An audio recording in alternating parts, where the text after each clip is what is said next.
আসতে পারিনি, এসে আমার জুতো ছিঁড়ে গেল রে। আর এই জুতো ছেঁড়াটা আমার একটা মানে কপালে লিখন, দেখো যখনই যাই জুতোটাও গেল। প্রত্যেকটা বাঙালি মেয়ের কাছে শাড়ি হলো একটি ইমোশন, আর এই শাড়ির শ্রেষ্ঠ ঠিকানা হলো শান্তিপুর। শাড়ি প্রেমীরা শান্তিপুর চেনে না এমনটা হতেই পারে না। সকাল সকালে স্নান সেরে বেরিয়ে পড়বো শান্তিপুরের উদ্দেশ্যে। আর আমাদের শিমু দেখো রাগ করেছে, ওকে নিয়ে যাবো না। এভরিওয়ান, আসসালামু আলাইকুম সবাইকে। চলো আজ তোমাদের সাথে কিছু শান্তিপুর যাওয়ার মুহূর্ত তুলে ধরো। বাসের জন্য ওয়েট করতে করতে ওদিকে ট্রেন যাওয়ার সময় চলে আসছিল, তাই লেট না করে একটা দাদুকে বললাম দিয়ে আসার জন্য। ভ্যানে উঠতে না উঠতেই বাস চলে এলো। আহারে বেচারার মন ভেঙে গেল।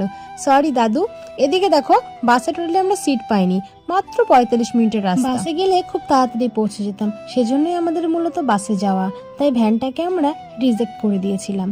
ট্রেন আসার বেশ অনেক আগে পৌঁছে গিয়েছিলাম, আর আমাদের উসমান বাবু দেখো ঘুমিয়ে পড়েছিল। কত সুন্দর সুন্দর ব্যাগ, হয়তো নিই না, কিন্তু দোকানে কাস্টমার দেখে কাকুদের একটু মনে আনন্দ হয়, তাই একটু আমরা ভিড় জমাই। ট্রেন আসা লেট করলে সারা স্টেশন ঘুরি। সুন্দর সুন্দর কম দামে জিনিসগুলো দেখতে আমার মতো কে কে পছন্দ করে বলো তো? এত সুন্দর ক্লিপ ঝুমকা সবগুলো দেখি বসে বসে। তারপর আমরা মসলন্দপুর থেকে বনগাঁ ট্রেন ধরলাম, এবং ট্রেনে উঠে যে এতটা খারাপ লাগছিল কি বলবো। পেটের জ্বালা যে কি সেটা এদের দেখলেই বোঝা যায়।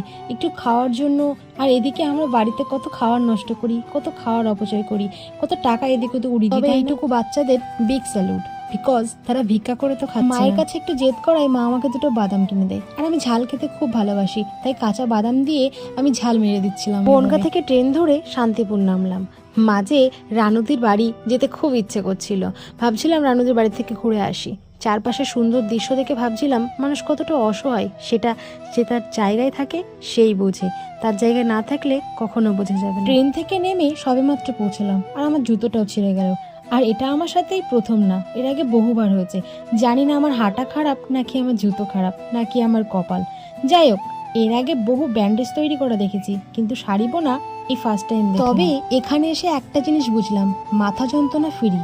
এত আওয়াজ হচ্ছিল, প্রথমে ভেবেছিলাম এখানকার মানুষ থাকে কি করে, কিন্তু একটা জিনিস, এটা তাদের কর্ম, তাদের খেতে হবে, খেটে না খেলে তারা কি করবে? যেখানে যেমন কাজ বলে তাদের ভাত জুটবে না বলো? অবশ্য আওয়াজটা সবসময় হয় না, মানে ধরো সকালবেলা হয় আর সেই বিকালবেলা হয়, সন্ধ্যার পরে যে যার মতো আবার সবাই ঘুমিয়ে পড়ে, আবার ভোরবেলা উঠে কাজ করে। মা এদিকে একটু চেষ্টা করছিল মা পারে কিনা। মায়ের সাথে সাথে আমি ভাবছিলাম নিজেও একবার ট্রাই করব। একদিনে তো হয় না বলো, বিকজ আমরা তো বেশি দিন। আর এই যে শাড়ির ঘ্যার ঘ্যার আওয়াজ, মনের সাথে যদি একবার সেট হয়ে যায় পরে আর কিছুই হবে না। মনে হচ্ছিল সারাদিন শাড়ি বোনা। রিলেটিভদের বাড়ি আসতেই ওদের বাড়ির উঠোনে একটা ওই ঘুরপা